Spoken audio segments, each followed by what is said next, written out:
Now we can add a profile picture and a cover photo, very similar to what you might have on your Facebook page as it is. So let me just find a profile photo. I'm going to go with just this one here of our products. If you have a logo, that would make a lot more sense here, but I'll drop that here.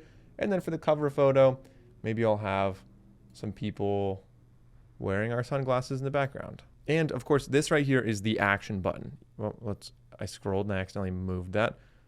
Say right there. Now the action button is going to be where you're directing people. The whole point of the Facebook business page is to bring people in, they're going to find you, and then direct them to your business. Do you want them, like, depending on what you're wanting to do, you can customize the action button. So let's say try it. Do you want people to book, sign up, order, get tickets, message you? What is the action you want people to take when visiting your page? And it could be something like, if you're making a business page for a fundraiser or maybe just for like a community event or something, maybe you just, visit a group or you watch a video or something. It doesn't really matter.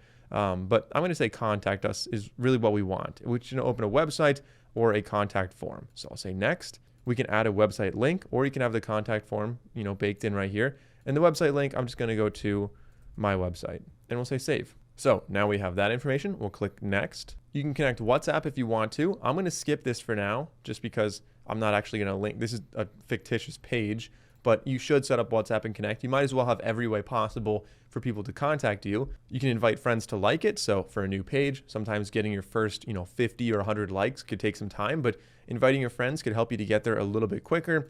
I'll say next. I'm not doing that with this, again, fictitious page. And you can choose if you want notifications and if you want any kind of marketing or promotional emails from Facebook. I'm going to disable both of those. I get a lot of notifications, so I don't really feel like I need those. All right, so now we have a Facebook business page.